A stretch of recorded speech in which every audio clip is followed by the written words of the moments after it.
Welcome to Take Care guys, this is Saurav here and today I'm back with the benchmarking review on this Lenovo K5 Note.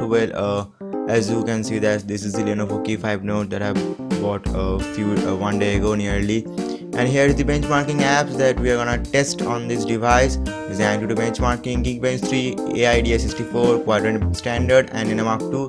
Well, I'm teaching CPU Z, I'm not gonna use that anymore. I'm gonna use this AIDA64 or IDA64. So yes, it's run by a MediaTek Helio P10 chipset, and which is a MediaTek 6755 codenamed 8 ARM Cortex A53 cores running at 1.8 GHz, and as you can see only one is currently at use, and I think it's actually clocked to 1 GHz, so we have to root it again and then just gonna use it to 1.8 GHz, and out of 8 cores only 1 core is at use, and that too is clocked at 1 GHz, not 1.8. That's a bad thing. 5.5-inch display with 1080p resolution, 403 dpi, Mali T860 GPU, which is a dual-core GPU, and the refresh rate is 63 Hz. Now coming to the sensors, well, Lenovo has definitely provided a lot of sensors. You can see it here: accelerometer, proximity light, gyroscope, orientation, magnetometer, and rotation vector sensors, and blah blah blah. So bunch of sensors, all the necessary sensors are there, so good job Lenovo.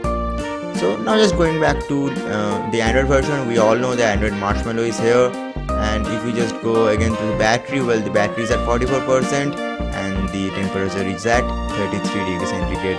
So this is all in case of the information, the specifications or the components inside of this device.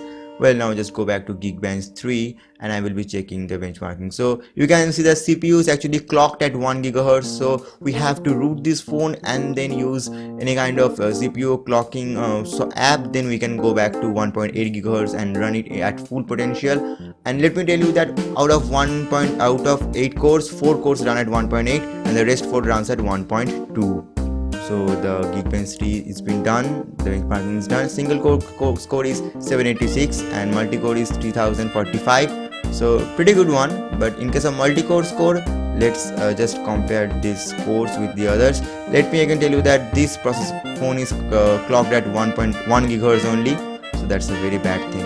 And in case of the single core score, the score is quite low, and it just stands above the Motorola Moto X, but that's okay.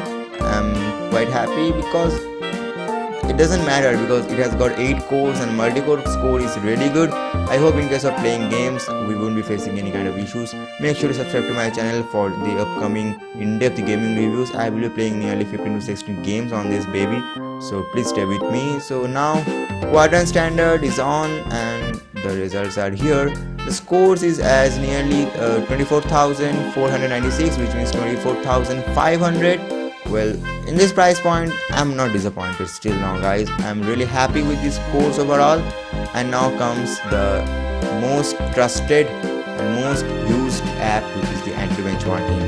So just test it and just test. Well, it's asking me for kind of permissions. I think this is a new kind of thing that I'm just seeing in Marshmallow. A lot of permissions and permissions and permissions. Seems like we have become the principal of this the institution or like that. Whatever, just start the test, and I'm just skipping all the things, and now it's at 97% and it's gonna take some time. Well, I've got my score. On the first run it scored 46,293. On the second one it scored nearly 49,900. So yes, around 50,000 score, which is a great thing. Now comes to Ninamark 2. Well, let's check the frame rate. Let me remind you that even at 1 GHz clock speed, the score is nearly at 50,000, and I believe at full potential, at full 1.8 GHz clock speed, it will be high. And in case of the Ninamark 2, 63 FPS at 1080p display is not bad at all guys. Well, a full aluminum chassis, full metal body, so definitely there is some kind of heating. Yes, there is a heating after using all these apps for quite a long time. So the temperature in my environment is around 31.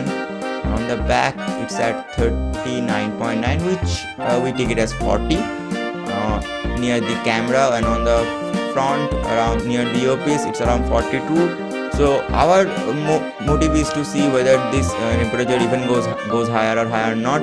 So we will be checking that in the upcoming gaming review. Like this video guys if you think it's worthy enough, dislike if you don't like this video, subscribe to my channel, and other videos regarding this phone will be there in the cards when they arrive, and the buying links are in the description below. Make sure to check that out. Till then, bye. People have a great day, and I hope to see you in my next video. Bye bye now, and don't forget to subscribe.